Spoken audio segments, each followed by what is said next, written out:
Supreme court of Pakistan نے طلاق کے حوالے سے ایک اہم فیصلہ جاری کیا ہے، جس میں انہوں نے کہا ہے کہ 3 طلاق سمیت کوئی بھی طلاق 90 دن پورے ہونے تک مؤثر نہیں ہے، اور یہ فیصلہ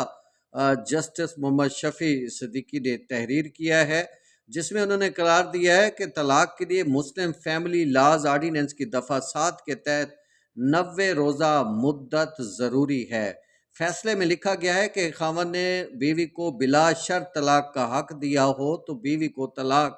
واپس لینے کا بھی مکمل اختیار ہے۔ اور فیصلے میں انہوں نے لکھا گیا ہے کہ محمد حسن سلطان کی جو سیول پٹیشن ہے وہ نمٹائی جاتی ہے، اور اس میں فیصلے میں یہ بھی کہا گیا ہے کہ قانون میں بیوی کو دیا گیا جو حق طلاق ہے وہ بلا شرط اور مکمل تصور ہوگا، اور 90 روز مکمل ہونے سے پہلے طلاق مؤثر نہیں ہوگی۔ تو اس کا مطلب یہ ہوا کہ کوئی بھی طلاق جو خاوند نے بیوی کو دی ہے وہ 90 روز سے پہلے جو ہے وہ مؤثر نہیں ہے۔